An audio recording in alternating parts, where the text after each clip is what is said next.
Supreme court ਦਾ ਜੋ ਹੁਣੇ ਜਿਹੜਾ ਅਪਡੇਟ ਹੋਈ ਆ ਤਾਂ ਉਸੇ ਦੇ ਨਾਲ ਹੀ ਆਪਾਂ ਸ਼ੁਰੂਆਤ ਕਰ ਲਈਏ। ਤਾਂ ਸੁਪਰੀਮ ਕੋਰਟ ਦਾ ਬੜਾ ਵੱਡਾ ਫੈਸਲਾ ਇਹਨੂੰ ਮੰਨਿਆ ਜਾ ਰਿਹਾ, ਕਿਵੇਂ ਦੇਖਦੇ ਹੋ ਸਭ ਤੋਂ ਪਹਿਲਾਂ?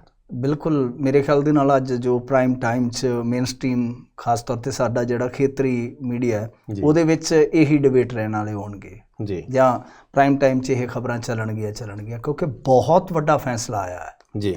ਮਾਨ ਸਾਹਿਬ, ਅਸੀਂ ਇਸ ਫੈਸਲੇ ਨੂੰ ਇਸ ਤਰ੍ਹਾਂ ਵੀ ਦੇਖ ਸਕਦੇ ਹਾਂ ਕਿ ਸਾਨੂੰ ਯਕਦਮ ਮੱਥੇ 'ਚ ਵੱਜਾ ਫੈਸਲਾ ਲੱਗਦਾ ਹੈ ਕਿ ਇਹ ਫੈਸਲਾ ਬਹੁਤ ਵੱਡਾ ਫੈਸਲਾ। ਬੇਸਿਕਲੀ ਕੀ ਹੋਇਆ ਸੀਗਾ ਕਿ ਜਿਵੇਂ ਹੀ ਪ੍ਰੇਮੀ ਦੀ ਹੱਤਿਆ ਹੁੰਦੀ ਆ ਕੋਟਕਪੂਰੇ 'ਚ, ਤੁਹਾਨੂੰ ਯਾਦ ਹੋਏਗਾ ਉਸ ਦਿਨ ਆਪਾਂ ਜਿਹੜਾ ਪ੍ਰਦੀਪ ਵਾਲਾ ਮਾਮਲਾ, ਉਸ ਦਿਨ ਆਪਾਂ ਖਾਸੀ ਗੱਲਬਾਤ ਲੰਬੀ ਕੀਤੀ ਸੀ ਉਹਦੇ 'ਤੇ ਮੈਂ ਉਹਦੇ ਵਿੱਚ ਕਿਤੇ ਨਾ ਕਿਤੇ ਥੋੜ੍ਹਾ ਖਦਸ਼ਾ ਜ਼ਾਹਰ ਕੀਤਾ ਸੀਗਾ ਕਿ ਇਹ ਜੋ ਕਿਲਿੰਗਸ ਹੋ ਰਹੀਆਂ ਨੇ, ਚਾਹੇ ਉਹ ਬਿੱਟੂ ਦੀ ਸੀਗੀ ਜੇਲ੍ਹ ਦੇ ਵਿੱਚ, ਚਾਹੇ ਇਹਦੀ ਸੀਗੀ ਬਾਜ਼ਾਰ ਦੇ ਵਿੱਚ, ਕਿ ਇਹਨਾਂ ਨੇ ਕਿਤੇ ਨਾ ਕਿਤੇ ਕੇਸ 'ਤੇ ਅਸਰ ਜ਼ਰੂਰ ਪਾਉਣਾ ਹੈ। ਹੋਇਆ ਕੀ ਸੀਗਾ ਕਿ 20 ਜਨਵਰੀ ਦੇ ਆਸ-ਪਾਸ ਐਸੇ ਸਾਲ ਜੀ ਇਹ ਚਲੇ ਗਏ ਸਨ ਸੁਪਰੀਮ ਕੋਰਟ 'ਚ ਜੀ। ਸੁਪਰੀਮ ਕੋਰਟ 'ਚ ਜਾਣ ਵਾਲੇ ਉਹ ਸੰਨੀ, ਸ਼ਕਤੀ, ਭੋਲਾ ਜੀ, ਦੋ ਹੋਰ ਸੀਗੇ, ਨਿਸ਼ਾਨ ਇੱਕ ਦਾ ਨਾਮ ਸ਼ਾਇਦ, ਇਸ ਤਰ੍ਹਾਂ 5 ਜਣੇ ਉਹ ਸੀ, ਤੇ ਪਲੱਸ ਡੇਰਾ ਮੁਖੀ ਸੀਗਾ। ਕਿਉਂਕਿ ਇਸ ਕੇਸ ਨੂੰ ਥੋੜ੍ਹਾ ਜਿਹਾ ਸਮਝ ਲਵੋ, ਵੈਸੇ ਤਾਂ ਸਾਰਿਆਂ ਨੂੰ ਪਤਾ ਹੀ ਹੈ ਕਿ ਕੇਸ ਇੱਕ ਤਰ੍ਹਾਂ ਨਾਲ ਕਹਿ ਲਓ ਕਿ ਕੜੀ ਦਰ ਕੜੀ ਅੱਗੇ ਚੱਲਦਾ ਹੈ। ਆਪਾਂ ਨੂੰ ਪਤਾ ਹੀ ਹੈ ਕਿ ਬੁਰਜ ਜਵਾਹਰ ਸਿੰਘ ਵਾਲਾ ਤੋਂ ਸਰੂਪ ਚੋਰੀ ਹੁੰਦੇ ਨੇ, ਫਿਰ ਉਹ ਪਾਵਨ ਸਰੂਪ ਜਦੋਂ ਚੋਰੀ ਹੋ ਜਾਂਦੇ ਉਸ ਤੋਂ ਬਾਅਦ ਸ਼ਾਇਦ 24-25 ਸਤੰਬਰ ਦੀ ਉਹ ਗੱਲ ਹੈ ਕਿ ਹੱਥ ਲਿਖਤ ਪੋਸਟਰ ਵਗੈਰਾ ਜਿਹੜੇ ਉਹ ਚਿਪਕਾਏ ਜਾਂਦੇ ਨੇ ਜੀ। ਉਸ ਤੋਂ ਬਾਅਦ ਫਿਰ ਬੇਅਦਬੀ ਨੂੰ ਅੰਜਾਮ ਦਿੱਤਾ ਜਾਂਦਾ। ਮਤਲਬ ਕਿ 3 ਕੇਸ ਹੋ ਗਏ ਜੀ, ਇੱਕ ਚੋਰੀ ਵਾਲਾ, ਪੋਸਟਰ ਵਾਲਾ ਤੇ ਫਿਰ ਬੇਅਦਬੀ ਵਾਲਾ। ਤਾਂ ਮੁੱਖ ਕੇਸ ਕਿਹੜਾ ਹੈ ਪੰਜਾਬ ਦੇ ਵਿੱਚ ਜਿਹਨੂੰ ਆਪਾਂ ਦੇਖਦੇ ਹਾਂ ਬੇਅਦਬੀ ਵਾਲਾ? ਉਹ ਹੈ ਆਹੀ ਬਰਗਾੜੀ ਵਾਲਾ ਜੀ, ਠੀਕ ਹੈ ਨਾ ਜੀ, ਜਿੱਥੋਂ ਇਹ ਸਾਰਾ ਕੁਝ ਚੱਲਿਆ ਜੀ ਜੀ। ਮਤਲਬ ਕਿ ਇਹ ਮੈਂ ਇਸ ਕਰਕੇ ਪਿਛੋਕੜ ਥੋੜ੍ਹਾ ਜਿਹਾ ਦੱਸ ਰਿਹਾ ਇਸ ਕੇਸ ਦਾ ਕਿ ਤਾਂ ਕਿ ਅਸੀਂ ਇਸ ਨੂੰ ਸਮਝ ਸਕੀਏ, ਕਿਉਂਕਿ ਗੁੰਝਲ ਪੈ ਜਾਂਦੀ ਹੈ ਜਿਵੇਂ ਬਾਈਬਲ ਵਾਲਾ ਆ ਗਿਆ, ਕੋਟਕਪੂਰੇ ਵਾਲਾ ਆ ਗਿਆ। ਇਹ ਮਾਮਲੇ ਉਦੋਂ ਨੇ ਜਦੋਂ ਪ੍ਰੋਟੈਸਟ ਸ਼ੁਰੂ ਹੋ ਗਏ ਜੀ, ਇਹ ਉਦੋਂ ਮਾਮਲੇ ਜਿਹੜੇ ਆ ਹੋਂਦ ਦੇ ਵਿੱਚ ਆਉਂਦੇ ਨੇ ਜੀ, ਇਹ ਉਦੋਂ ਵਾਪਰਦੇ ਨੇ ਜਿਹੜੇ ਸਾਰੇ ਵਰਤਾਰੇ ਨੇ। ਤਾਂ ਮਤਲਬ ਕਿ ਇਹ ਕੜੀ ਦਰ ਕੜੀ ਚੀਜ਼ ਜੋੜ ਕੇ ਆਪਾਂ ਦੇਖੀਏ ਤਾਂ ਫਿਰ ਆਪਾਂ ਨੂੰ ਸਪਸ਼ਟਤਾ ਹੋ ਜਾਏਗੀ ਮਾਮਲੇ ਦੀ। ਤਾਂ ਜਦੋਂ ਇਹ ਹਾਈ ਕੋਰਟ ਦੇ ਵਿੱਚੋਂ ਤਾਂ ਐਡੀ ਵੱਡੀ ਰਾਹਤ ਹਾਸਲ ਨਹੀਂ ਸਨ ਕਰ ਸਕੇ, ਹਾਲਾਂਕਿ ਚਾਰਾਜੋਈਆਂ ਹੋਈਆਂ ਨੇ, ਬਿੱਟੂ ਦਾ ਪਰਿਵਾਰ ਵੀ ਗਿਆ ਹੋਇਆ ਸੀਗਾ ਹਾਈ ਕੋਰਟ, ਤਾਂ ਉਧਰ ਅੱਡ ਚਾਰਾਜੋਈ ਸੀਗੀ ਕਿਉਂਕਿ ਇੱਕ ਚਿੱਠੀ ਬਿੱਟੂ ਦੀ ਬਰਾਮਦ ਹੋਈ ਸੀ ਜਿਹਦੇ ਬਾਰੇ ਮੈਂ ਤੁਹਾਨੂੰ ਦੱਸ ਚੁੱਕਾ ਹਾਂ ਕਿ ਉਸ ਚਿੱਠੀ ਦੇ ਵਿੱਚ ਵੀ ਬਹੁਤ ਵੱਡੇ ਇੰਕਸ਼ਾਫ ਨੇ। ਕਦੇ ਉਹ ਮੌਕਾ ਮਿਲਿਆ ਆਪਾਂ ਸਾਰੀ ਦੀ ਸਾਰੀ ਚਿੱਠੀ ਪੜ੍ਹ ਸਕਦੇ ਹਾਂ ਉਹ ਜੀ। ਤਾਂ ਖੈਰ ਉਸ ਤੋਂ ਬਾਅਦ ਕੀ ਹੈ ਕਿ ਜਦੋਂ ਇਹ ਪ੍ਰੇਮੀ ਦੀ ਹੱਤਿਆ ਹੋ ਗਈ ਪ੍ਰਦੀਪ ਵਾਲੀ, ਤਾਂ ਉਦੋਂ ਇਹਨਾਂ ਨੇ ਇਸ ਚੀਜ਼ ਨੂੰ ਬੇਸ ਬਣਾਇਆ ਜੀ ਕਿ ਦੇਖੋ ਇੱਕ ਕਿਲਿੰਗ ਪਹਿਲਾਂ ਹੋਈ ਆ, ਇੱਕ ਹੁਣ ਹੋ ਗਈ ਆ, ਧਮਕੀਆਂ ਸਾਨੂੰ ਸਾਰਿਆਂ ਨੂੰ ਆ ਰਹੀਆਂ ਨੇ ਕਿਉਂਕਿ ਇਹਦੇ 'ਚ ਡੇਰਾ ਮੁਖੀ ਵੀ ਨਾਮਜ਼ਦ ਹੈ ਜੀ। ਇਹ ਗੱਲ ਯਾਦ ਰੱਖਣੀ ਯੋਗ ਹੈ ਕਿ ਇਹਦੇ 'ਚ ਡੇਰਾ ਮੁਖੀ ਵੀ, ਕਿਉਂਕਿ ਫਿਰ ਮੈਂ ਤੁਹਾਨੂੰ ਥੋੜ੍ਹਾ ਜਿਹਾ ਯਾਦ ਕਰਾ ਦਿੰਦਾ, ਜਦੋਂ ਇਹ ਆਮ ਆਦਮੀ ਪਾਰਟੀ ਦੀ ਸਰਕਾਰ ਆਈ, ਉੱਧਰੋਂ ਇਨਸਾਫ ਮੋਰਚਾ ਚੱਲ ਰਿਹਾ ਸੀਗਾ ਨਾ ਬਰਗਾੜੀ ਦੇ ਵਿੱਚ ਜੀ ਜੀ। ਤਾਂ ਠੀਕ ਉਸੇ ਦਰਮਿਆਨ ਹੀ ਇੱਕ ਘਟਨਾ ਘਟਦੀ ਹੈ ਕਿ ਚਾਰਜਸ਼ੀਟ ਫਾਈਲ ਹੁੰਦੀ ਹੈ, ਆਖਰੀ ਚਾਰਜਸ਼ੀਟ, ਤੇ ਉਸ ਤੋਂ ਬਾਅਦ 467 ਪੰਨਿਆਂ ਦੀ ਰਿਪੋਰਟ ਮਾਨ ਸਾਹਿਬ ਅਜਨਾਲਾ ਤੇ ਉਹਨਾਂ ਦੇ ਕੁਝ ਹੋਰ ਸਾਥੀ ਸੀਗੇ ਉਹਨਾਂ ਨੂੰ ਸੌਂਪ ਦਿੰਦੇ ਨੇ, ਤੇ ਉਹ ਫੋਟੋ ਜੀ ਸਾਰੇ ਵਾਇਰਲ ਹੋਈ ਸੀ, ਜਿਹਦੇ ਤੇ ਫਿਰ ਸੁਖਰਾਜ ਸਿੰਘ ਨੇ ਇਤਰਾਜ਼ ਵੀ ਜਤਾਇਆ ਸੀਗਾ, ਯਾਦ ਹੋਣਾ ਹੈ ਤੁਹਾਨੂੰ ਜੀ ਜੀ, ਇਤਰਾਜ਼ ਵੀ ਜਤਾਇਆ ਸੀਗਾ। ਤਾਂ ਉਹ ਸਾਰਾ ਕਿਤਾਬਚਾ ਜਿਹਾ ਬਣਾ ਕੇ ਇਹਨਾਂ ਨੇ ਦਿੱਤਾ ਸੀਗਾ, ਤੇ ਜਿਹਦੇ ਵਿੱਚ ਇਨਡਾਇਰੈਕਟਲੀ ਆਪਾਂ ਕਹਿ ਸਕਦੇ ਹਾਂ ਜਾਂ ਤਕਨੀਕੀ ਤੌਰ ਤੇ ਕਹਿ ਸਕਦੇ ਹਾਂ ਕਿ ਬਾਦਲ ਫੈਮਿਲੀ ਨੂੰ ਰਾਹਤ ਮਿਲ ਗਈ ਸੀ ਉਹਦੇ 'ਚ ਜੀ। ਕਿਉਂਕਿ ਸਾਜ਼ਿਸ਼ ਜਾਂ ਅੰਜਾਮ ਦੇਣ ਵਾਲੇ ਜਿਹੜੇ ਆ ਉਹ ਇਹਨਾਂ ਨੇ ਨਾਮਜ਼ਦ ਕੀਤੇ ਸੀ ਇਸ ਕੇਸ ਦੇ ਵਿੱਚ ਪੂਰੀ ਜਾਂਚ ਪੜਤਾਲ ਤੋਂ ਬਾਅਦ। ਤਾਂ ਉਹ ਜਿਹੜੇ ਨਾਮਜ਼ਦ ਰਹਿ ਗਏ ਬਾਕੀ, ਉਹਨਾਂ ਨੇ ਫਿਰ ਜਦੋਂ ਇਹ ਪ੍ਰੇਮੀ ਵਾਲੀ ਹੱਤਿਆ ਹੋ ਗਈ ਉਸ ਤੋਂ ਬਾਅਦ ਰੁਖ ਕੀਤਾ ਸੁਪਰੀਮ ਕੋਰਟ ਦਾ। ਸੁਪਰੀਮ ਕੋਰਟ 'ਚ ਜਦੋਂ ਇਹਨਾਂ ਨੇ ਰੁਖ ਕੀਤਾ ਤਾਂ ਉੱਥੇ ਜਾ ਕੇ ਗਰਾਊਂਡ ਇਹੀ ਸੀਗਾ ਕਿ ਦੇਖੋ ਜਿਹੜੀਆਂ ਹੱਤਿਆਵਾਂ ਹੋ ਰਹੀਆਂ, ਕੁਛ ਧਮਕੀਆਂ ਆ ਰਹੀਆਂ ਨੇ, ਤਾਂ ਬਾਈ ਸਾਡਾ ਇਹ ਕੇਸ ਜਿਹੜਾ ਹੈ ਉਹ ਬਾਹਰ ਲੱਗਣਾ ਚਾਹੀਦਾ, ਪੰਜਾਬ ਤੋਂ ਬਾਹਰ ਲੱਗਣਾ ਚਾਹੀਦਾ। ਹੁਣੇ ਮੈਂ ਇੱਕ ਬਹੁਤ ਵੱਡੇ ਚੈਨਲ ਦੇ ਐਂਕਰ ਸੀਗੇ, ਉਹ ਇੱਕ ਤਕਨੀਕੀ ਤੌਰ 'ਤੇ ਗਲਤੀ ਕਰ ਰਹੇ ਸੀ, ਮੈਂ ਉਹਨਾਂ ਨੂੰ ਸੁਣ ਰਿਹਾ ਸੀਗਾ, ਉਹ ਕਹਿ ਰਹੇ ਸੀ ਜਾਂਚ ਬਾਹਰ ਚੱਲੇਗੀ, ਜਾਂਚ ਨਹੀਂ ਬਾਹਰ ਚੱਲਦੀ ਹੁੰਦੀ ਜੀ। ਕੋਰਟ ਦੇ ਵਿੱਚ ਜਿਹੜਾ ਕੇਸ ਹੈ ਜੇ ਸੁਣਵਾਈ ਹੋਣੀ ਉਹ ਕਿਤੇ ਹੋਰ ਜਾਏਗੀ, ਨਿਊਜ਼ ਬ੍ਰੇਕ ਹੋਈ ਕਈ ਵਾਰ, ਹਾਂਜੀ ਬਿਲਕੁਲ। ਉਹ ਤਕਨੀਕੀ ਤੌਰ 'ਤੇ ਕਈ ਵਾਰ ਆਪਾਂ ਨੂੰ ਚੀਜ਼ਾਂ ਜਿਹੜੀਆਂ ਭੰਬਲ ਭੂਸੇ 'ਚ ਪਾ ਦਿੰਦੀਆਂ ਨੇ, ਕੋਈ ਵੱਡੀ ਗੱਲ ਨਹੀਂ, ਕੰਮ ਕਰਦਿਆਂ ਗਲਤੀਆਂ ਹੋ ਜਾਂਦੀਆਂ, ਪਰ ਜਾਂਚ ਬਾਹਰ ਨਹੀਂ ਜਾਂਦੀ ਹੁੰਦੀ ਕਦੇ ਵੀ। ਜਾਂਚ ਸੰਬੰਧਿਤ ਸੂਬੇ 'ਚ ਹੀ ਰਹਿੰਦੀ ਆ।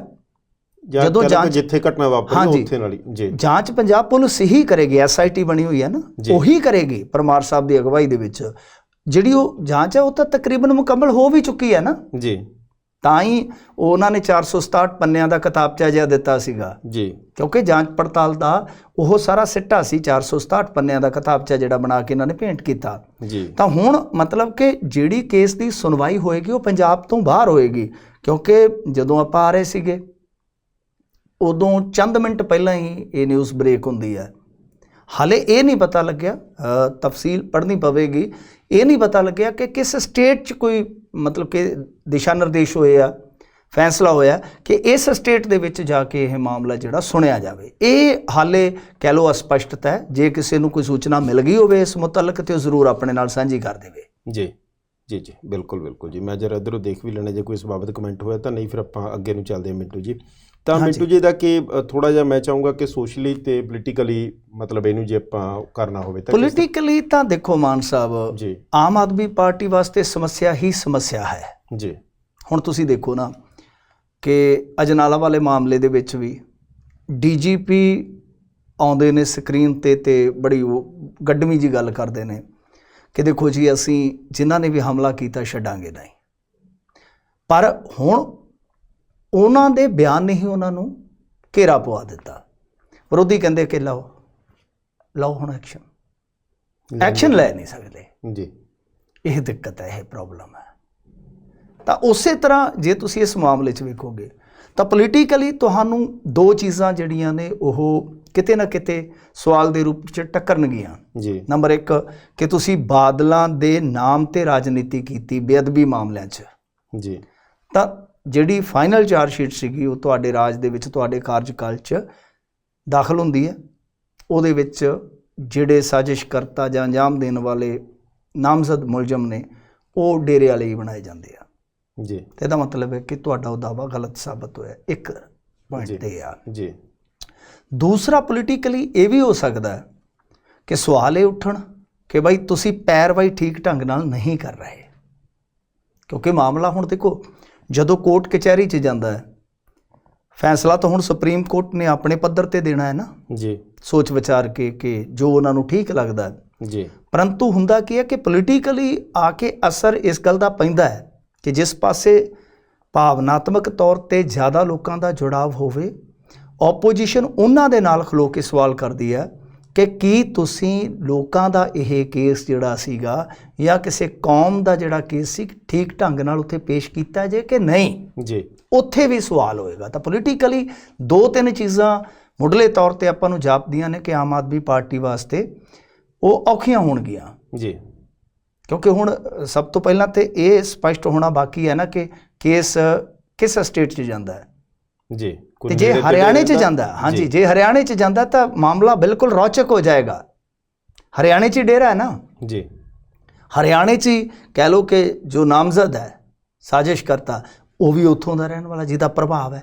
ਤਾਂ ਕੀ ਇਸ ਫੈਸਲੇ ਨੂੰ ਗਾਂ ਚੈਲੰਜ ਕਰੇਗੀ ਸਰਕਾਰ? ਇਹ ਵੀ ਇੱਕ ਵੱਡਾ ਸਵਾਲ ਰਹੇਗਾ ਜੀ ਕਿ ਜੇ ਛੋਟੀ ਬੈਂਚ ਨੇ ਫੈਸਲਾ ਸੁਣਾਇਆ ਤਾਂ ਇਹ ਰਿਵਿਊ ਦੇ ਰੂਪ ਦੇ ਵਿੱਚ ਜਾਣਗੇ ਕਿ ਨਹੀਂ ਜਾਣਗੇ, ਇਹ ਵੀ ਇੱਕ ਵੱਡਾ ਸਵਾਲ ਰਹੇਗਾ ਜੀ ਜੀ ਜੀ ਜੀ। ਇਹ ਵੀ ਚੀਜ਼ ਦੇਖਣ ਵਾਲੀ ਰਹੇਗੀ ਜੀ ਜੀ। ਬਾਕੀ ਚਲੋ ਇਹ ਇੱਕ ਮਿੰਟੂ ਜੀ ਗੱਲ ਹੋਣਾ ਜੇ ਕੋਈ ਆਊਟਪੁੱਟ ਤੇ ਜੇ ਫਰਜ਼ ਕਰੋ ਚਲੋ ਕਿਸੇ ਵੀ ਹੋਰ ਸਟੇਟ 'ਚ ਆਉਂਦਾ। ਵੈਸੇ ਮੈਂ ਤੁਹਾਡੀ ਜਾਣਕਾਰੀ ਲਈ ਦੱਸ ਦੇਵਾਂ, ਚਲੋ ਤੁਸੀਂ ਸਵਾਲ ਦੂਸਰਾ ਬਾਅਦ 'ਚ ਕਰ ਲੈਣਾ। ਇਹ ਨਹੀਂ ਹੁੰਦਾ ਕਿ ਕੇਸ ਕਿਸੇ ਸਟੇਟ 'ਚ ਚਲੇ ਗਿਆ ਤੇ ਇਹਦਾ ਮਸਲਾ ਇਹ ਹੋ ਗਿਆ ਕਿ ਬਸ ਕੇਸ ਹਾਰ ਗਿਆ ਜੀ। ਇਹਦੇ ਵਿੱਚ ਦੋਨੇ ਤਰ੍ਹਾਂ ਦੀਆਂ ਮਿਸਾਲਾਂ ਤੁਹਾਨੂੰ ਮਿਲ ਜਾਣਗੀਆਂ। ਨਿਰੰਕਾਰੀ ਮਾਮਲਾ ਤੁਸੀਂ ਦੇਖਿਆ ਹੋਣਾ, ਜਦੋਂ ਜਿੱਥੋਂ ਸ਼ੁਰੂਆਤ ਹੁੰਦੀ ਹੈ 1978 ਦੇ ਵਿੱਚ, ਤਾਂ ਉਹਦੇ ਵਿੱਚ ਕੀ ਹੈ ਕਿ ਇਸੇ ਤਰ੍ਹਾਂ ਬਾਹਰ ਕੱਢਿਆ ਗਿਆ, ਕੇਸ ਬਾਹਰ ਖੜਿਆ ਗਿਆ ਤੇ ਨਿਰੰਕਾਰੀ ਆਂਦਾ ਜਿਹੜਾ ਮੁਖੀ ਸੀ ਨਿਕਲ ਗਿਆ ਸੀਗਾ। ਪਰ ਇਸ ਤੋਂ ਉਲਟ ਵੀ ਇੱਕ ਮਿਸਾਲ ਤੁਹਾਨੂੰ ਵੇਖਣ ਨੂੰ ਮਿਲੇਗੀ ਜੀ। ਉਹ ਮਿਸਾਲ ਹੈ ਪਿੰਕੀ ਵਾਲੀ ਜੀ। ਆ ਪਿੰਕੀ ਤੁਸੀਂ ਵੇਖਿਆ ਨਾ, ਕਈ ਵਾਰ ਉਹ ਚੈਨਲਾਂ ਤੇ ਇੰਟਰਵਿਊ ਵਗੈਰਾ ਦਿੰਦਾ ਉਹ ਜੀ, ਸਾਬਕਾ ਪੁਲਿਸ ਕਰਮਚਾਰੀ ਹੈ ਉਹ ਜੀ। ਤੇ ਮਤਲਬ ਕਿ ਬੰਦਾ ਤਾਂ ਉਹ ਵੀ ਕੋਈ ਇਹ ਨਹੀਂ ਹੈਗਾ ਕਿ ਉਹ ਵਿਦਾ ਗਿਆ, ਪਰ ਉਹ ਬਥੇਰੇ ਪੋਤੜੇ ਬਥੇਰੇ ਖੋਲ ਜਾਂਦਾ ਅਫਸਰਾਂ ਦੇ ਵਿੱਚ ਗੱਲਬਾਤੀ ਜੀ। ਤੇ ਗੱਲ ਇਹ ਆ ਕਿ ਉਸ ਦਾ ਜਿਹੜਾ ਮਾਮਲਾ ਸੀਗਾ ਨਾ, ਅਵਤਾਰ ਸਿੰਘ ਗੋਲਾ ਕਤਲकांड ਤੁਸੀਂ ਸੁਣਿਆ ਜੀ? ਇਹ ਲੁਧਿਆਣੇ ਦੇ ਵਿੱਚ ਮੁੰਡਾ ਮਾਰਤਾ ਸੀਗਾ ਇਹਨਾਂ ਨੇ ਜੀ। ਇਹਨਾਂ ਤੇ ਦੋਸ਼ ਲੱਗਾ ਕਿ ਉਹ ਮੁੰਡਾ ਮਾਰਿਆ ਲੁਧਿਆਣੇ ਦੇ ਵਿੱਚ ਜੀ। ਕੇਸ ਜਿਹੜਾ ਸੀਗਾ ਉਹ ਫਿਰ ਇੱਥੋਂ ਟਰਾਂਸਫਰ ਹੋ ਗਿਆ ਸੀਗਾ, ਕਿਉਂਕਿ ਉਸ ਵੇਲੇ ਇਹ ਪਿੰਕੀ ਜਿਹੜਾ ਬਹੁਤ ਭਾਰੀ ਸੀਗਾ ਜੀ। ਭਾਰੀ ਦਾ ਮਤਲਬ ਕਿ ਇਹਦੀ ਇੱਥੇ ਧਿਰ ਤਗੜੀ ਸੀਗੀ, ਅਫਸਰਾਂ ਦਾ ਲਾਡਲਾ ਸੀਗਾ, ਸਰਕਾਰਾਂ ਦਾ ਲਾਡਲਾ ਸੀਗਾ, ਬਥੇਰੇ ਇਹਨਾਂ ਨੇ ਐਨਕਾਊਂਟਰ ਵਗੈਰਾ ਕੀਤੇ ਸਨ, ਪ੍ਰਭਾਵ ਚੰਗਾ ਸੀ ਉਸ ਪ੍ਰਭਾਵ ਚੰਗਾ ਸੀਗਾ। ਉਸ ਤੋਂ ਬਾਅਦ ਅਕਸਰ ਤੁਸੀਂ ਸੇਖੋ ਸਾਹਿਬ ਹੋਰਾਂ ਨਾਲ ਬੈਠੇ ਦੇਖਦੇ ਹੋਗੇ, ਬੈਂਸ ਸਾਹਿਬ ਵਕੀਲ ਹੈ ਨਾ ਜਿਹੜੇ, ਜੀ ਜੀ ਜੀ, RS ਬੈਂਸ ਜੀ, ਇਹਨਾਂ ਨੇ ਉਹ ਕੇਸ ਸ਼ਾਇਦ ਲੜਿਆ ਸੀ ਜੇ ਮੈਂ ਨਹੀਂ ਭੁੱਲਦਾ। ਤਾਂ ਉਸ ਤੋਂ ਬਾਅਦ ਇਹ ਕੇਸ ਜਗਾਦਰੀ ਟਰਾਂਸਫਰ ਹੋਇਆ ਸੀਗਾ, ਜਿੰਨਾ ਕੁ ਮੈਨੂੰ ਬੈਕਗਰਾਉਂਡ ਯਾਦ ਹੈ ਇਹਦਾ ਜੀ। ਤਾਂ ਉੱਥੋਂ ਮਤਲਬ ਕਿ ਜਿਹੜਾ ਟ੍ਰਾਇਲ ਕੋਰਟ ਸੀਗਾ ਉਹਨੇ ਸਜ਼ਾ ਸੁਣਾਈ ਸੀਗੀ। ਮਿਸਾਲਾਂ ਤੁਹਾਨੂੰ ਇਸ ਤਰ੍ਹਾਂ ਦੀਆਂ ਮਿਲ ਜਾਣਗੀਆਂ ਜੀ। ਜਿਹੜਾ ਬਿਲਕਿਸ ਬਾਨੋ ਵਾਲਾ ਕੇਸ ਹੈ, ਬਿਲਕਿਸ ਬਾਨੋ ਦਾ ਵੀ ਜੇ ਤੁਸੀਂ ਦੇਖੋਗੇ ਵਿਵਾਦਤ ਪੱਖ ਕੇਸ ਦਾ ਜਿਹੜਾ ਉਹ ਇਹੋ ਹੀ ਹੈ ਨਾ ਕਿ ਸਜ਼ਾ ਉਹਨਾਂ ਦੋਸ਼ੀਆਂ ਨੂੰ ਮਹਾਰਾਸ਼ਟਰ ਦੀ ਕੋਰਟ 'ਚ ਹੋਈ ਸੀਗੀ। ਰੈਮਿਸ਼ਨ ਪਾਲਿਸੀ ਦੇ ਤਹਿਤ ਮਾਫੀ ਕਿਸ ਕੋਰਟ ਨੇ ਦਿੱਤੀ ਜਾਂ ਕਿਸ ਸਰਕਾਰ ਨੇ ਦਿੱਤੀ, ਉਹ ਆ ਗਿਆ ਮਸਲਾ ਜਿਹੜਾ ਉਹ ਗੁਜਰਾਤ ਵਾਲਾ ਜੀ।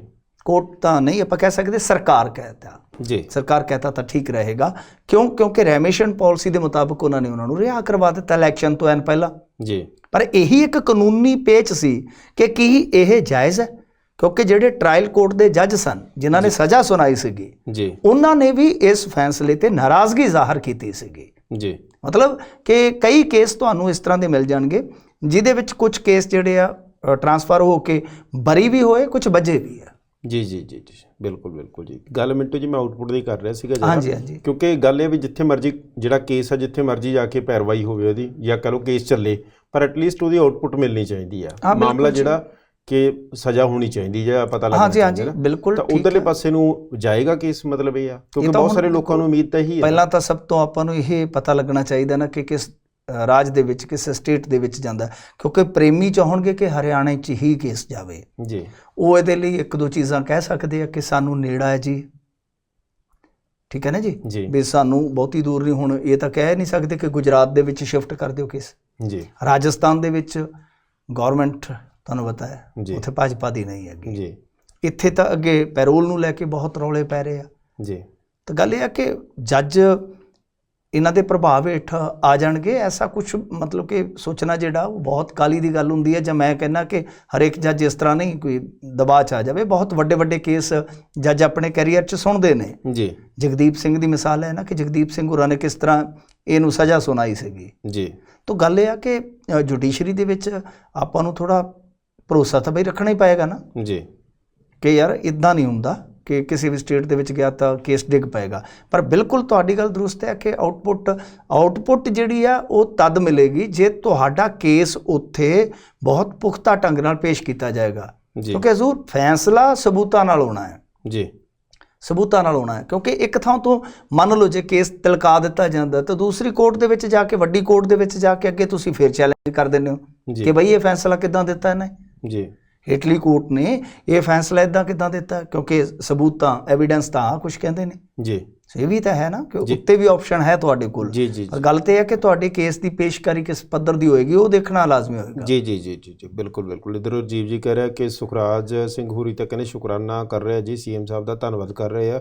ਪਤਾ ਨਹੀਂ, ਮੈਂ ਤਾਂ ਮੇਰੇ ਖਿਆਲ ਨਾਲ ਕੋਈ ਪੋਸਟ ਦੇਖੀ ਨਹੀਂ ਜਦੋਂ ਅਸੀਂ ਇੱਧਰ ਆ ਗਏ। ਤੁਸੀਂ ਵੀ ਨਹੀਂ ਮੇਰੇ ਖਿਆਲ ਨਾਲ ਦੇਖੀ ਹੋਏਗੀ ਜਾਂ ਕੋਈ ਦੇਖੀ ਉਹਨਾਂ ਦੀ? ਨਹੀਂ, ਸ਼ੁਕਰਾਨਾ ਉਹਨਾਂ ਨੇ ਇਸ ਗੱਲ ਦਾ ਕੀਤਾ ਸੀਗਾ ਕਿ ਬੀਤੇ ਦਿਨ ਹੀ ਜੋ ਕੋਟਕਪੂਰਾ ਦੇ ਵਿੱਚ ਚਲਾਨ ਜਿਹੜਾ ਸਬਮਿਟ ਹੋਇਆ, ਹਾਂਜੀ ਚਲਾਨ ਸਬਮਿਟ ਹੋਇਆ, ਤੇ ਉਹਦੇ ਵਿੱਚ ਜੋ ਸੁਖਬੀਰ ਸਿੰਘ, ਪ੍ਰਕਾਸ਼ ਸਿੰਘ ਬਾਦਲ ਤੇ ਸੁਮੇਧ ਸੈਣੀ ਨੂੰ ਨਾਮਜ਼ਦ ਕੀਤਾ ਗਿਆ ਸੀਗਾ ਜੀ। ਤਾਂ ਉਸ ਮਾਮਲੇ 'ਚ ਸ਼ਾਇਦ ਉਦੋਂ ਉਹਨਾਂ ਨੇ ਕਿਹਾ ਸੀਗਾ, ਇਸ ਮਾਮਲੇ 'ਚ ਤਾਂ ਨਹੀਂ ਕੋਈ ਸ਼ੁਕਰਾਨਾ ਕਰੇਗਾ, ਮੈਨੂੰ ਨਹੀਂ ਲੱਗਦਾ ਜੀ ਜੀ। ਕਿਉਂਕਿ ਇਹਦੇ ਵਿੱਚ ਹੁਣ ਇੱਕ ਹੋਰ ਵੀ ਪੱਖ ਹੁੰਦਾ ਹੈ ਨਾ ਜੀ ਕਿ ਕੇਸ ਮੰਨ ਲਓ ਕਿਸੇ ਅਦਾਲਤ 'ਚੋਂ ਦੂਜੀ ਅਦਾਲਤ 'ਚ ਜਾ ਰਿਹਾ ਜੀ, ਥੋੜ੍ਹੀ ਟਾਈਮ ਦੀ ਵੀ ਤਾਂ ਬਰਬਾਦੀ ਹੋਏਗੀ ਨਾ ਮਾਨ ਸਾਹਿਬ, ਟਾਈਮ ਵੀ ਤਾਂ ਲੱਗਦਾ ਹੈ ਨਾ ਜੀ। ਕਈ ਵਾਰ ਜੱਜ ਐਂ ਫੈਸਲੇ 'ਤੇ ਆ ਕੇ ਬਦਲ ਜਾਂਦਾ ਹੈ ਤਾਂ ਤਦ ਵੀ ਫੈਸਲਾ ਥੋੜ੍ਹਾ ਲੇਟ ਹੋ ਜਾਂਦਾ ਹੈ ਜੀ। ਸੋ ਇਸ ਕਰਕੇ ਥੋੜ੍ਹਾ ਲੇਟ ਵੀ ਕੇਸ ਹੋਏਗਾ ਇਸ ਸਾਰੀ ਪ੍ਰਕਿਰਿਆ ਦੇ ਦੌਰਾਨ ਜੀ ਜੀ ਜੀ ਜੀ। ਬਿਲਕੁਲ। ਹਾਲੇ ਤਾਂ ਇਹ ਵੇਖਣਾ ਬਾਕੀ ਹੈ ਨਾ ਕਿ ਕੀ ਸਰਕਾਰ ਚੈਲੰਜ ਕਰੇਗੀ ਜੀ, ਇਹ ਵੀ ਵੇਖਣਾ ਬਕਾਇਆ ਹੈ। ਬਿਲਕੁਲ ਬਿਲਕੁਲ। ਇਹ ਦੇਖਦੇ ਆ ਕਿ ਬਈ ਇਹਨਾਂ ਏਜੀ ਆਫਿਸ ਜਿਹੜਾ ਉਹ ਅੱਗੇ ਜਾਂਦਾ ਕਿ ਨਹੀਂ ਜਾਂਦਾ, ਕਿਸ ਤਰ੍ਹਾਂ ਕੇਸ ਨੂੰ ਲੈਂਦਾ, ਕਿ ਉਹਨੂੰ ਸਮਝ ਆ ਜਾਂਦੀ ਹੈ ਕਿ ਨਹੀਂ ਰਿਵਿਊ ਪਾਉਣ ਦਾ ਹੁਣ ਕੋਈ ਫਾਇਦਾ ਨਹੀਂ, ਕੋਈ ਤੁੱਕ ਨਹੀਂ ਹੈ। ਮਤਲਬ ਕਿ ਹੋ ਸਕਦਾ ਹੈ ਨਾ ਕਿ ਫੈਸਲੇ ਨੂੰ ਚੈਲੰਜ ਕਰਦੇ ਆ ਕਿ ਨਹੀਂ ਕਰਦੇ, ਇਹ ਤਾਂ ਦੇਖਣਾ ਹੋਏਗਾ ਹੁਣ। ਜੀ ਜੀ ਜੀ ਬਿਲਕੁਲ ਬਿਲਕੁਲ ਜੀ। ਇੱਧਰੋਂ ਰਾਜੀਵ ਜੀ ਆਪਣਾ ਰਾਜੀਵ ਜੀ ਦਾ ਕਮੈਂਟ ਹੋਗਾ ਅੱਗੇ। ਕਰਾਊਨ ਪੰਜਾਬੀ ਕਹਿ ਰਿਹਾ ਕਿ ਜੇ ਕੇਸ ਟਰਾਂਸਫਰ ਹੋ ਗਿਆ ਤਾਂ ਪੰਜਾਬ ਸਰਕਾਰ ਪੂਰੀ ਤਿਆਰੀ ਦੇ ਨਾਲ ਜਿਹੜਾ ਜੀ ਸਜ਼ਾ ਦਿਵਾਉਂਦੀ ਹੈ, ਤਾਂ ਇਸ ਦੇ ਨਾਲ ਕਹਿੰਦੇ ਕਿ ਜੁਡੀਸ਼ਰੀ ਦੇ ਵਿੱਚ ਲੋਕਾਂ ਦਾ ਭਰੋਸਾ ਹੋਰ ਵਧੂਗਾ ਜੀ ਕਹਿੰਦੇ। ਹਾਂਜੀ, ਮੈਂ ਤੁਹਾਨੂੰ ਮਿਸਾਲਾਂ ਦਿੱਤੀਆਂ ਨਾ ਕਿ ਕੁਝ ਮਿਸਾਲਾਂ ਐਸੀਆਂ ਹਨ ਕਿ ਕੇਸ ਟਰਾਂਸਫਰ ਹੋਏ ਤੇ ਦੂਜੀਆਂ ਸਟੇਟਾਂ ਦੀਆਂ ਅਦਾਲਤਾਂ ਨੇ ਸਜ਼ਾ ਸੁਣਾਈਆਂ ਨੇ। ਤਾਂ ਹੀ ਮੈਂ ਕਹਿੰਦਾ ਕਿ ਦੇਖੋ, ਜੇ ਅਸੀਂ ਜੁਡੀਸ਼ਰੀ ਪ੍ਰਤੀ ਥੋੜ੍ਹਾ ਬਹੁਤਾ ਵਿਸ਼ਵਾਸ ਰੱਖਾਂਗੇ ਤਾਂ ਦੀ ਗੱਲ ਬਣੇਗੀ ਨਾ ਜੀ। ਜੇ ਹੁਣ ਅਸੀਂ ਇੱਥੇ ਬੈਠੇ ਹੁਣੇ ਹੀ ਕਾਂਟਾ ਮਾਰ ਦਿਆਂਗੇ ਤਾਂ ਫਿਰ ਗੱਲ ਕਰਨ ਦਾ ਤਾਂ ਕੋਈ ਅਗਲੀ ਗੱਲ ਕਰਨ ਦਾ ਤੁੱਕ ਹੀ ਨਹੀਂ ਬਣਦਾ। ਜੀ ਜੀ ਜੀ ਜੀ ਬਿਲਕੁਲ ਬਿਲਕੁਲ। ਜਿੱਧਰੋਂ ਨਿਤਿਸ਼ ਪਾਠਕ ਕਹਿ ਰਿਹਾ 1978 ਦੇ ਵਿੱਚ ਕੇਸ ਟਰਾਂਸਫਰ ਕੀਤਾ ਸੀਗਾ ਜੀ, ਕਰਨਾਲ ਕੀਤਾ ਸੀਗਾ। ਹਾਂਜੀ ਗੱਲ ਕਰ ਰਹੇ ਹਾਂਜੀ ਹਾਂਜੀ, ਮੈਂ ਦੱਸਣਾ ਉਹ ਪਿੰਕੀ ਵਾਲਾ ਵੀ ਹਰਿਆਣੇ 'ਚ ਗਿਆ ਸੀ ਤੇ ਉਮੀਦ ਮੈਨੂੰ ਇਹ ਹੈ ਕਿ ਇਹ ਵਾਲਾ ਵੀ ਸ਼ਾਇਦ ਹਰਿਆਣੇ 'ਚ ਹੀ ਜਾਏਗਾ। ਜੀ ਜੀ, ਬਾਕੀ ਚਲੋ ਹੋ ਸਕਦਾ ਸਾਫ਼ ਹੋ ਜਾਏਗਾ। ਹਾਂਜੀ, ਹਾਲੇ ਕਾਲੀ ਹੈ ਕਿ ਆਪਾਂ ਜੇ ਕਿਸੇ ਵਿਸ਼ੇਸ਼ ਰਾਜ ਜਾਂ ਵਿਸ਼ੇਸ਼ ਜਗ੍ਹਾ ਦਾ ਕੋਈ ਜ਼ਿਕਰ ਕਰੀਏ। ਜੀ ਜੀ ਬਿਲਕੁਲ ਜੀ। ਇੱਧਰ ਖੁਸ਼ ਢਿੱਲੋਂ ਕਹਿ ਰਿਹਾ ਮਿੰਟੂ ਵੀਰ ਜੀ 7000 ਪੰਨਿਆਂ ਦੀ ਚਾਰਜ ਸ਼ੀਟ ਤੇ 15-20 ਸਾਲ ਲੱਗ ਜਾਣਗੇ ਜੀ ਕਹਿੰਦੇ ਕਿ 7000 ਪੰਨਿਆਂ ਦੀ ਚਾਰਜ ਸ਼ੀਟ ਨਹੀਂ, ਮੈਂ ਤੁਹਾਡੀ ਜਾਣਕਾਰੀ ਲਈ ਦੱਸ ਦੇਵਾਂ। ਉਹਦੇ 'ਚ ਕੀ ਹੁੰਦਾ ਹੈ ਕਿ ਚਾਰਜ ਸ਼ੀਟ ਜਿਹੜੀ ਕੇਸ ਨਾਲ ਮੁਤਲਕ ਹੁੰਦੀ ਹੈ ਉਹ ਤਾਂ ਸ਼ਾਇਦ 1400 ਪੰਨਿਆਂ ਦੀ ਆ। ਬਾਕੀ ਜਿਹੜੇ ਆ ਨਾ ਉਹ ਕੀ ਹੈ ਕਿ ਐਵੀਡੈਂਸ ਜਿਹੜੇ ਆ, ਹੁਣ ਤੁਸੀਂ ਦੇਖੋ ਮੰਨ ਲਓ ਕਿਸੇ ਬੰਦੇ ਦੀ ਲੋਕੇਸ਼ਨ ਹੈ ਤੇ ਇੱਕ ਪੰਨਾ ਤਾਂ ਉਹਦਾ ਹੀ ਹੋ ਗਿਆ, ਫਿਰ ਕਿਸੇ ਬੰਦੇ ਦੀ ਕੋਈ ਵਹੀਕਲ ਦੀ ਮੂਵਮੈਂਟ ਆ ਤਾਂ ਇੱਦਾਂ, ਮਤਲਬ ਕਿ ਉਹ ਜਿਹੜੇ ਐਵੀਡੈਂਸ ਉਹ ਬਹੁਤ ਜ਼ਿਆਦਾ ਪੇਪਰਾਂ 'ਚ ਜਗ੍ਹਾ ਜਿਹੜੀ ਉਹ ਮੱਲਦੇ ਆ ਜੀ। ਤੁਸੀਂ ਸਧਾਰਨ ਬੰਦੇ ਦੀ ਚਾਰਜ ਸ਼ੀਟ ਪੜ੍ਹੀ ਹੋਏਗੀ ਜੀ, ਜਾਂ ਨਹੀਂ ਤਾਂ ਤੁਸੀਂ ਉਹ ਕਿਸੇ ਤੋਂ ਲੈ ਲੈਣੀ ਚਾਰਜ ਸ਼ੀਟ, ਪੜ੍ਹ ਲੈਣੀ। ਤੁਹਾਨੂੰ ਉਹ ਜ਼ਰੂਰੀ ਹੁੰਦਾ ਪੜ੍ਹ ਲਓ ਤਾਂ ਕਿ ਆਈਡੀਆ ਹੋ ਜਾਂਦਾ ਹੈ। ਫਰਜ਼ ਕਰੋ ਲੜਾਈ ਹੋਈ ਹੈ ਜੀ, ਕੇਸ 23-24 ਦਾ ਲੜਾਈ ਹੋਈ ਹੈ ਜ਼ਮੀਨ ਨੂੰ ਲੈ ਕੇ, ਤਾਂ ਉਹਦੇ ਵਿੱਚ ਬਕਾਇਦਾ ਇੱਕ ਤਾਂ ਇਹ ਆ ਕਿ ਬੰਦੇ ਦਾ ਕਿੱਥੇ ਸੱਟ ਲੱਗੀ, ਕਿੱਥੇ ਫੇਟ ਲੱਗੀ, ਉਹ ਤੁਸੀਂ ਦੇਖਦੇ ਹੁੰਦੇ ਹੋ ਨਾ MLR ਦੇ ਵਿੱਚ ਉਹ ਸਾਰਾ ਕੁਝ ਹੁੰਦਾ ਹੈ ਜੀ। ਠੀਕ ਹੈ ਨਾ ਜੀ, ਡਾਕਟਰ ਉਹ ਪਾਰਟਸ ਤੇ ਦੱਸਦੇ ਆ ਇੱਥੇ ਸੱਟ ਲੱਗੀ, ਇੱਥੇ ਇੰਨੀ ਡੂੰਘੀ ਲੱਗੀ, ਇੰਨਾ ਕੱਟ ਲੱਗਾ, ਫਲਾਂ ਲੱਗਿਆ, ਟਮਕਾਂ ਲੱਗਾ ਜੀ। ਫਿਰ ਉਸ ਤੋਂ ਬਾਅਦ ਕਿ ਲੜਾਈ ਕਿੱਥੇ ਹੋਈ ਆ, ਫਿਰ ਉਹਦੇ ਨਕਸ਼ੇ ਬਣਦੇ ਨੇ, ਆਹ ਗਲੀ ਜਾਂਦੀ ਆ ਇੱਥੇ, ਇਧਰੋਂ ਫਲਾਣਾ ਬੰਦਾ ਇਧਰੋਂ ਜਾ ਰਿਹਾ। ਇਹ ਮਤਲਬ ਕਿ ਇਹ ਇਸ ਤਰ੍ਹਾਂ ਉਹ ਪੇਪਰ ਬਹੁਤ ਜੁੜਦੇ ਨੇ ਤੇ ਇਹ ਤੱਕ ਮਾਮਲਾ ਹੀ ਬਹੁਤ ਵੱਡਾ ਹੈ ਨਾ, ਬਹੁਤ ਗੁੰਝਲਦਾਰ ਮਾਮਲਾ। ਜੀ ਜੀ ਜੀ ਜੀ ਬਿਲਕੁਲ ਬਿਲਕੁਲ ਮਿੰਟੂ ਜੀ। ਇੱਧਰੋਂ ਜਰਾ ਮੈਂ 1-2 ਕਮੈਂਟ ਹੋਰ ਲੈਣਾ ਜੀ। ਕਹਿੰਦੇ ਕਿ ਅੱਜ 3:30 ਵਜੇ ਪੰਜਾਬ ਸਰਕਾਰ ਤੇ ਜਿਹੜਾ ਗਵਰਨਰ ਵਾਲਾ ਮਾਮਲਾ ਉਹਦੇ ਕੇਸ ਦੀ ਸੁਣਵਾਈ ਸੀ ਜੀ, ਕੋਈ ਅਪਡੇਟ ਹੈ? ਤਾਂ ਅਪਡੇਟ ਤਾਂ ਮੇਰੇ ਖਿਆਲ ਨਾਲ ਹੈ ਨਹੀਂ, ਰੌਲੇ ਦਾ ਬਣਿਆ ਕੀ ਹੈ ਜੀ? ਮੈਨੂੰ ਲੱਗ ਗਿਆ ਸੀ ਮਿੰਟੂ ਜੀ ਕਿ ਸੁਪਰੀਮ ਨਹੀਂ ਹਾਲੇ ਤਾਂ ਹਾਂਜੀ ਕੇਸ ਜਿਹੜਾ ਉਹ ਹਾਲੇ ਲਿਸਟਡ ਹੋਏਗਾ, ਕੇਸ ਸੁਣਨਯੋਗ ਹੈ ਕਿ ਨਹੀਂ ਜੀ, ਸੁਪਰੀਮ ਕੋਰਟ ਪ੍ਰਵਾਨ ਕਰਦਾ ਹੈ ਕਿ ਨਹੀਂ ਕਰਦਾ। ਕਿਉਂਕਿ ਇਹ ਕੀ ਹੁੰਦਾ ਕਿ ਇੱਕ ਰਜਿਸਟਰੀ ਸਿਸਟਮ ਹੁੰਦਾ ਹੈ, ਹਾਈ ਕੋਰਟ ਜਾਂ ਸੁਪਰੀਮ ਕੋਰਟ 'ਚ ਤੁਸੀਂ ਸਿੱਧੇ ਜਾ ਕੇ ਇੱਦਾਂ ਟੇਬਲ 'ਤੇ ਫਾਈਲ ਨਹੀਂ ਰੱਖ ਸਕਦੇ, ਤੁਹਾਡਾ ਵਕੀਲ ਸਿੱਧਾ ਜਾਵੇ ਕਿ ਸਾਡਾ ਕੇਸ ਸੁਣੋ, ਇੱਦਾਂ ਨਹੀਂ ਹੁੰਦਾ। ਕੇਸ ਪਹਿਲਾਂ ਰਜਿਸਟਰੀ 'ਚ ਜਾਂਦੇ, ਔਰ ਰਜਿਸਟਰੀ ਇੱਕ ਪ੍ਰਕਿਰਿਆ ਹੈ ਜੀ। ਉਸ ਤੋਂ ਬਾਅਦ ਫਿਰ ਸੁਣਵਾਈਯੋਗ ਜਿਹੜੇ ਕੇਸ ਵੇਖੇ ਜਾਂਦੇ ਪਹਿਲੀ ਨਜ਼ਰੇ ਉਹ ਟੇਬਲ 'ਤੇ ਜਾਂਦੇ ਆ। ਉਸ ਤੋਂ ਬਾਅਦ ਫਿਰ ਸੁਪਰੀਮ ਕੋਰਟ ਨੇ ਵੀ ਦੇਖਣਾ ਕਿ ਪ੍ਰਵਾਨ ਕਰੀਏ ਕਿ ਨਾ ਕਰੀਏ ਜੀ ਜੀ। ਕਈ ਕੇਸ ਤੁਸੀਂ ਦੇਖਿਆ ਹੋਣਾ ਕਿ ਪਟੀਸ਼ਨ ਦੇ ਰੂਪ 'ਚ ਜਾਂਦੇ ਆ ਜੀ, ਅਗਲੀ ਸੁਣਵਾਈ ਤੇ ਸੁਪਰੀਮ ਕੋਰਟ ਕਹਿੰਦੀ ਕਿ ਚੱਕ ਕੇ ਲੈ ਜਾਓ ਇਹਨੂੰ। ਬਿਲਕੁਲ ਬਿਲਕੁਲ ਜੀ। ਇੱਧਰੋਂ ਪਾਲ ਸਿੰਘ ਮਿੰਟੂ ਜੀ ਕਹਿ ਰਿਹਾ ਟ੍ਰਾਂਸਫਰ ਟੂ ਚੰਡੀਗੜ੍ਹ ਕੋਰਟ ਜੀ, ਕਹਿੰਦੇ ਕਿ ਪਤਾ ਨਹੀਂ ਹੈ ਕਿ ਜਾਂ ਤਾਂ ਤੁਸੀਂ ਵੀ ਇੱਕ ਵਾਰੀ ਜਰਾ ਚੈੱਕ ਕਰ ਲਓ। ਮੈਂ ਕਰ ਲੈਣਾ ਜ਼ਰੂਰ ਜੀ, ਮੈਂ ਤੇ ਇੱਧਰੋਂ ਮੈਂ 1-2 ਕਮੈਂਟ ਹੋਰ ਲੈ ਲੈਣਾ ਜੀ ਅੱਗੇ ਜਾ ਕੇ, ਤੇ ਤੁਸੀਂ ਜਰਾ ਇੱਕ ਵਾਰੀ ਬਈ ਇਨ ਮੀਨ ਟਾਈਮ ਚੈੱਕ ਆਊਟ ਕਰਦੇ ਤਾਂ ਤੁਸੀਂ ਜਰਾ ਪ੍ਰੋਗਰਾਮ ਨੂੰ ਇੱਕ ਵਾਰੀ ਸ਼ੇਅਰ ਵੀ ਕਰੋ ਜਿਹੜੇ ਭੈਣ ਭਰਾ ਬਾਅਦ ਦੇ ਵਿੱਚ ਜੁੜੇ ਨੇ। ਤੇ ਇੱਧਰੋਂ ਜਰਾ ਬਲਵਿੰਦਰ ਜੀ ਕਹਿ ਰਿਹਾ ਜੀ ਕਿ ਇਹ ਜੀ ਪੰਜਾਬ ਆ ਜਿਹੜਾ ਉਹ ਸਮੇਧ ਸੈਣੀ ਦਾ ਵਕੀਲ ਰਿਹਾ ਜੀ, ਇਸ ਦੇ ਬਾਰੇ ਵੀ ਜਾਣਕਾਰੀ ਦਿਓ ਕਿ ਉਹਨਾਂ ਦਾ ਵਕੀਲ ਰਿਹਾ, ਇਸ ਦੇ ਨਾਲ ਕੋਈ ਫਰਕ ਪਏਗਾ ਕਿ ਨਹੀਂ ਪਏਗਾ ਜੀ? ਵੈਸੇ ਤਾਂ ਮਿਲਣ ਦਾ ਮੇਰੇ ਖਿਆਲ ਨਾਲ ਮਿੰਟੂ ਜੀ ਆਪਾਂ ਇਹਦੇ 'ਤੇ ਗੱਲ ਪਹਿਲਾਂ ਵੀ ਕੀਤੀ ਹੋਈ ਹੈ ਨਾ, ਕਿਹੜੇ ਜਿਹੜੇ ਏਜੀ ਸਾਹਿਬ? ਏਜੀ ਹਾਂਜੀ, ਸਮੇਧ ਸੈਣੀ ਦੇ ਵਕੀਲ ਰਹੇ ਨੇ ਜੀ ਕਹਿੰਦੇ ਕਿ। ਦੇਖੋ ਗੱਲ ਕੀ ਹੈ ਕਿ ਇਸ ਬਾਰੇ ਮੈਨੂੰ ਪੱਕੀ ਜਾਣਕਾਰੀ ਨਹੀਂ ਹੈ ਕਿ ਉਹਨਾਂ ਨੇ ਵਕਾਲਤ ਇਹਨਾਂ ਲਈ ਕੀਤੀ ਹੈ ਕਿ ਨਹੀਂ ਕੀਤੀ, ਪਰ ਜੇ ਵਕਾਲਤ ਕੀਤੀ ਹੈ ਤਾਂ ਮੇਰੇ ਖਿਆਲ ਦੇ ਨਾਲ ਉਹਨਾਂ ਨੂੰ ਫਿਰ ਸਵਾਲਾਂ ਦੇ ਜਵਾਬ ਦੇਣੇ ਪੈਣਗੇ ਜੀ, ਜ਼ਰੂਰ ਦੇਣੇ ਪੈਣਗੇ। ਕਿਉਂਕਿ ਅਕਸਰ ਆਪਾਂ ਦੇਖਦੇ ਹਾਂ ਕਿ ਜਦੋਂ ਕੋਈ ਬੰਦਾ ਇੱਦਾਂ ਦਾ ਕੇਸ ਲੜਦਾ ਤਾਂ ਸਾਡੇ ਸਾਹਮਣੇ ਮਿਸਾਲ ਵੀ ਹੈ, ਇੱਕ ਜਿਹੜੇ ਐਡਵੋਕੇਟ ਜਨਰਲ ਪਹਿਲਾਂ ਬਣਾਏ ਸਨ, AP ਸਿੰਘ ਸੀਗਾ ਸ਼ਾਇਦ ਉਹਨਾਂ ਦਾ ਨਾਮ ਜੀ, ਤਾਂ ਉਹਨਾਂ ਨੂੰ ਇਸੇ ਕਰਕੇ ਕੇਸ ਤੋਂ ਬਾਹਰ ਹੋਣਾ ਪਿਆ ਸੀਗਾ। ਤਾਂ ਮੈਨੂੰ ਲੱਗਦਾ ਕਿ ਇਹਨਾਂ ਦਾ ਮਾਮਲਾ ਤਾਂ ਸ਼ਾਇਦ ਸੈਣੀ ਨਾਲ ਨਹੀਂ ਜੁੜਦਾ, ਜੇ ਜੁੜਦਾ ਤਾਂ ਸਵਾਲ ਫਿਰ ਹੋਣਗੇ ਜੀ ਜੀ ਜੀ ਬਿਲਕੁਲ। ਇੱਧਰੋਂ ਮਨਮੀਤ ਮੱਕੜ ਤੇ ਬਲਜੀਤ ਜੀ ਕਹਿ ਰਹੇ ਆ ਪ੍ਰਵਾਨ ਹੋ ਗਿਆ ਜੀ, ਅੱਜ ਸੁਣਵਾਈ ਹੋਣੀ ਹੈ ਸੁਪਰੀਮ ਕੋਰਟ ਦੇ ਵਿੱਚ, ਹੋ ਗਿਆ ਜੀ ਲਿਸਟਡ? ਹਾਂਜੀ ਲਿਸਟਡ ਹੋ ਗਿਆ। ਤਾਂ ਦੇਖੋ ਇੱਧਰ ਕੋਈ ਮੇਰੇ ਕੋਲ ਜਾਣਕਾਰੀ ਨਹੀਂ ਹੈਗੀ ਕਿ ਐਗਜ਼ੈਕਟ ਕਿਹੜੀ ਕੋਰਟ ਦੇ ਵਿੱਚ ਕੇਸ ਜਾਣਾ ਹੈ, ਤਾਂ ਕੋਈ ਗੱਲ ਨਹੀਂ ਹੈ ਜੀ, ਇਹਦਾ ਫੋਲੋ ਅਪ ਲੈ ਲਾਂਗੇ ਆਪਾਂ, ਇਹ ਚੱਲਣਾ ਹੈ, ਇਹ ਸੁਰਖੀਆਂ 'ਚ ਰਹੇਗਾ ਜੀ ਜੀ, ਜ਼ਰੂਰ ਰਹੇਗਾ। ਦੂਜੀ ਗੱਲ ਜਿਹੜੀ ਹੈ ਕਿ ਦੇਖੋ ਗੱਲ ਕਰ ਰਹੇ ਸਾਂ ਆਪਾਂ। ਇੱਕ ਤਾਂ ਕਰ ਰਹੇ ਸੀ ਏਜੀ ਵਾਲੀ ਗੱਲ, ਉਹ ਕਹਿੰਦੇ ਕਿ ਸੁਮੇਧ ਸੈਣੀ ਦਾ ਵਕੀਲ ਰਹੇ ਨੇ ਜੀ, ਇਹਦੇ ਬਾਰੇ ਜਾਣਕਾਰੀ ਦਿਓ, ਇਸ ਦੇ ਨਾਲ ਕੇਸ ਤੇ ਵੀ ਕੋਈ ਫਰਕ ਪੈਣਾ? ਉਹ ਤਾਂ ਆਪਾਂ ਗੱਲ ਕਰ ਲਈ ਹੈ ਕਿ ਮੈਨੂੰ ਤਾਂ ਪਹਿਲੀ ਗੱਲ ਪਤਾ ਨਹੀਂ ਹੈ ਕਿ ਉਹਨਾਂ ਨੇ ਕਦੇ ਇਹਨਾਂ ਦਾ ਕੇਸ ਲੜਿਆ। ਜੇ ਕੇਸ ਲੜਿਆ ਨਾਮਜ਼ਦ ਮੁਲਜ਼ਮਾਂ ਚੋਂ ਕਿਸੇ ਦਾ ਵੀ, ਤਾਂ ਫਿਰ ਸਰਕਾਰ ਵਾਸਤੇ ਥੋੜਾ ਔਖਾ ਹੋ ਜਾਂਦਾ। ਪਰ ਇਹ ਆ ਕਿ ਏਜੀ ਦੇ ਦਫ਼ਤਰ ਦੇ ਵਿੱਚ ਕੋਈ ਵਕੀਲ ਇੱਕ ਨਹੀਂ ਹੁੰਦਾ ਜੀ। ਤੇ ਜਦੋਂ ਵਕੀਲ ਮੰਨ ਲਓ ਆਪਣਾ ਕੈਰੀਅਰ ਉੱਦਾਂ ਚਲਾ ਰਿਹਾ, ਵੈਸੇ ਤਾਂ ਮੈਂ ਪ੍ਰੋਫੈਸ਼ਨਲੀ ਇਹਨਾਂ ਚੀਜ਼ਾਂ ਨੂੰ ਦੇਖਾਂ ਤਾਂ ਦੇਖੋ, ਇੱਕ ਵਕੀਲ ਹੈ ਆਪਣਾ, ਉਹਦਾ ਕੈਰੀਅਰ ਹੈ 10-20 ਸਾਲ ਦਾ, ਉਹਨੇ ਪਿੱਛੇ ਕਿਹਦੇ ਨਾਲ ਕੇਸ ਲੜਿਆ ਕਿਹਦੇ ਨਾਲ ਨਹੀਂ, ਉਹ ਤਾਂ ਬਈ ਹੁਣ ਮਤਲਬ ਕਿ ਜੇ ਤੈਅ ਕਰਨ ਬੈਠੀਏ ਤਾਂ ਬਹੁਤ ਕੁਛ ਹੈ। ਬਿਲਕੁਲ ਜੀ। ਪਰ ਜੇ ਮੰਨ ਲਓ ਉਹ ਬੰਦਾ ਸਰਕਾਰ ਦਾ ਹਿੱਸਾ ਬਣ ਜਾਂਦਾ, ਸਰਕਾਰ ਦੀ ਟੀਮ ਦਾ ਹਿੱਸਾ ਬਣ ਜਾਂਦਾ, ਜ਼ਰੂਰੀ ਨਹੀਂ ਹੈ ਕਿ ਉਹ ਪੁਰਾਣਾ ਕੋਈ ਕੇਸ ਹੈ ਜਿਹੜਾ ਕਿ ਉਹਦੇ ਬਦਲੇ ਉਹ ਕਹੇਗਾ ਕਿ ਨਹੀਂ ਇਹਨੂੰ ਛੱਡ ਦਿਓ। ਉਸ ਟਾਈਮ ਕੇਸ ਉਹਨੇ ਲੜਿਆ ਕਿ ਹਾਂ ਇੱਕ ਫੀਸ ਦਿੱਤੀ ਆ, ਉਹਦੇ ਬਦਲੇ ਉਹਨੇ ਸੇਵਾਵਾਂ ਦਿੱਤੀਆਂ ਨੇ। ਵਕੀਲ ਕੀ ਹੈ ਕਿ ਆਪਾਂ ਨੂੰ ਲੀਗਲ ਸਰਵਿਸ ਪ੍ਰੋਵਾਈਡ ਕਰਦੇ ਆ ਨਾ ਜੀ, ਆਪਾਂ ਉਹਨਾਂ ਨੂੰ ਪੇ ਕਰਦੇ ਆ ਜੀ, ਉਹ ਪ੍ਰੋਫੈਸ਼ਨ ਦਾ ਹਿੱਸਾ ਹੈ ਜੀ। ਹਾਂ ਠੀਕ ਆ, ਜਿੱਦਾਂ ਮੈਂ ਕਿਹਾ ਕਿ ਇਸ ਤਰ੍ਹਾਂ ਹੋ ਜਾਂਦਾ। ਕਈ ਜੱਜ ਨੇ, ਜੱਜਾਂ ਦਾ ਕੀ ਹੈ ਕਿ ਜਦੋਂ ਉਹ ਵਕੀਲ ਹੁੰਦੇ ਨੇ ਤਾਂ ਆਪਣੀ ਪ੍ਰੈਕਟਿਸ ਦੇ ਦੌਰਾਨ ਉਹਨਾਂ ਨੇ ਕੋਈ ਕੇਸ ਜਿਹੜਾ ਲੜਿਆ ਹੁੰਦਾ ਹੈ, ਉਹਨਾਂ ਦੇ ਸਾਹਮਣੇ ਉਹੀਓ ਫਾਈਲ ਆ ਜਾਂਦੀ ਹੈ, ਤਾਂ ਆਪਣੇ ਵਿਵੇਕ ਅਨੁਸਾਰ ਉਹ ਕੇਸ ਤੋਂ ਪਾਸੇ ਹੋ ਜਾਂਦੇ ਨੇ ਕਿ ਕੱਲ ਨੂੰ ਕੇਸ ਦੇ ਫੈਸਲੇ ਤੇ ਇਸ ਗੱਲ ਦਾ ਪ੍ਰਭਾਵ ਨਾ ਪਵੇ ਜੀ, ਜਾਂ ਕੋਈ ਸਾਡੇ ਜਿਹੜਾ ਕਹ ਲਓ ਕਿ ਵੀ ਫੈਸਲੇ ਤੇ ਕੋਈ ਉਂਗਲ ਨਾ ਚੁੱਕੇ। ਹਾਂਜੀ ਹਾਂਜੀ, ਇਹੀ ਹੁੰਦਾ ਹੈ ਨਾ ਕਿ ਇਹ ਚੀਜ਼ਾਂ ਹੁੰਦੀਆਂ ਨੇ। ਵੈਸੇ ਤਾਂ ਪ੍ਰੋਫੈਸ਼ਨ ਦਾ ਹਿੱਸਾ ਹੈ ਜੀ। ਦੇਖੋ ਵਕੀਲ ਨੇ ਤਾਂ ਹਰੇਕ ਦਾ ਕੇਸ ਲੜਨਾ ਜੀ ਜੀ ਜੀ, ਇੰਨੀ ਕੁ ਤਾਂ ਆਪਾਂ ਨੂੰ ਖੁੱਲ੍ਹ ਦਿਲੀ ਰੱਖਣੀ ਪਏਗੀ। ਬਿਲਕੁਲ ਬਿਲਕੁਲ ਮਿੰਟੂ ਜੀ। ਇੱਧਰੋਂ ਜਸ ਕਟਾਰੀ ਕਰਿਆ ਉਮਰਾ ਨੰਗਲ ਦਾ ਵਕੀਲ ਰਿਹਾ ਜੀ ਵਿਨੋਦ ਘਈ ਜੀ, ਕਹਿੰਦੇ ਕਿ ਉਮਰਾ ਨੰਗਲ ਦਾ। ਹਾਂ ਉਹੀ ਮੈਂ ਕਿਹਾ, ਸੁਮੇਧ ਸੈਣੀ ਦਾ ਤਾਂ ਨਹੀਂ ਸੁਣਿਆ, ਸੁਮੇਧ ਸੈਣੀ ਦਾ ਤਾਂ ਅੱਗੇ ਰੌਲਾ ਪਿਆ ਸੀਗਾ, ਇਹਦਾ ਤਾਂ ਨਹੀਂ ਸੁਣਿਆ। ਤੇ ਉਦੋਂ ਤੱਕ ਦੇਖੋ, ਜਦੋਂ ਤੱਕ ਹੁਣ ਇਹ ਕੇਸ ਦਾ ਗਾਂ ਨਿਬੇੜਾ ਹੋਣਾ, ਉਦੋਂ ਤੱਕ ਪਤਾ ਨਹੀਂ ਇਹ ਜੀ ਰਹਿਣਗੇ ਕਿ ਨਹੀਂ ਰਹਿਣਗੇ, ਇਹ ਵੀ ਤਾਂ ਇੱਕ ਸਵਾਲ ਹੈ ਨਾ। ਬਿਲਕੁਲ ਬਿਲਕੁਲ। ਬਾਕੀ ਚਲੋ ਟੀਮ ਵੱਡੀ, ਬਾਕੀ ਉਹੀ ਤਾਂ ਮੈਂ ਕਿਹਾ ਕਿ ਬੜੀ ਵੱਡੀ ਟੀਮ ਹੈ, ਲੀਗਲ ਟੀਮ। ਗੱਲ ਇਹ ਹੈ ਕਿ ਚਾਹੇ ਇਹ ਜੀ ਰਹਿਣ ਤਾਂ ਵੀ ਕੋਈ ਦਿੱਕਤ ਨਹੀਂ, ਕੇਸ ਦੇ ਵਿੱਚ ਸਾਰਾ ਕੁਝ ਸਾਫ਼ ਹੋਣਾ ਚਾਹੀਦਾ, ਇਨਸਾਫ ਹੋਣਾ ਚਾਹੀਦਾ। ਸਿੱਖ ਕੌਮ ਨੂੰ ਦੱਸ ਦਿੱਤਾ ਜਾਵੇ ਕਿ ਮੁੱਖ ਸਾਜ਼ਿਸ਼ ਕਰਤਾ ਕੌਣ ਸੀ ਤੇ ਉਹਦੀ ਮਨਸ਼ਾ ਕੀ ਸੀਗੀ। ਬਿਲਕੁਲ। ਬਾਕੀ ਸਾਫ਼ ਕਰ ਦਿੱਤਾ ਉਹਨਾਂ ਨੂੰ ਸਜ਼ਾ ਦੇ। ਹੋਰ ਹੈ ਜੀ ਕਿ ਪ੍ਰੋਫੈਸ਼ਨਲੀ ਬੰਦਾ, ਵੈਸੇ ਤਾਂ ਕੋਈ ਬੰਦਾ ਕਿ ਪਹਿਲਾਂ ਉਹਨਾਂ ਨੇ ਇਮਾਨਦਾਰੀ ਦੇ ਨਾਲ ਉਹਨਾਂ ਦਾ ਕੰਮ ਕੀਤਾ, ਹੁਣ ਇੱਧਰਲੇ ਪਾਸੇ ਕੰਮ ਕਰਨਾ। ਜਿਹੜਾ ਬੰਦਾ ਇਮਾਨਦਾਰੀ ਨਾਲ ਉਸ ਟਾਈਮ ਕੰਮ ਕਰ ਰਿਹਾ ਤਾਂ ਜ਼ਰੂਰੀ ਨਹੀਂ ਕਿ ਹੁਣ ਬੇਈਮਾਨੀ ਨਾਲ ਕੰਮ ਕਰੇਗਾ। ਇਮਾਨਦਾਰੀ ਤਾਂ ਉਹਦੇ ਅੰਦਰ ਹੈ ਹੀ ਹੈ ਨਾ ਜੀ ਜੀ ਜੀ। ਇਮਾਨਦਾਰੀ ਕੋਈ ਇਹ ਤਾਂ ਹੈ ਨਹੀਂ ਕਿ ਬਸ ਹਾਂਜੀ ਹਾਂਜੀ ਬਸ ਉਹਦਾ ਅਸਰ ਅੱਧਾ ਘੰਟਾ 20 ਮਿੰਟ ਹੀ ਰਹੇਗਾ ਜੀ, ਘੰਟਾ ਰਹੇਗਾ, 2 ਦਿਨ ਰਹੇਗਾ ਜੀ ਜੀ ਜੀ। ਐਸਾ ਨਹੀਂ ਹੈ। ਜਿਹੜਾ ਬੰਦਾ ਸਗੋਂ ਇਸ ਤਰ੍ਹਾਂ ਕਹਿ ਲਓ ਕਿ ਪ੍ਰੋਫੈਸ਼ਨਲੀ ਹੈਗਾ ਬਾਈ ਜੀ, ਤਾਂ ਠੀਕ ਹੈ। ਪਰ ਕਈ ਵਾਰ ਆਪਣੇ ਵਿਵੇਕ ਅਨੁਸਾਰ ਮਤਲਬ ਕਿ ਸੋਚਣਾ ਵੀ ਚਾਹੀਦਾ ਕਿ ਕੱਲ੍ਹ ਨੂੰ ਪ੍ਰਭਾਵ ਨਾ ਪਵੇ ਮੇਰੇ ਘਰ। ਜੀ ਜੀ ਜੀ।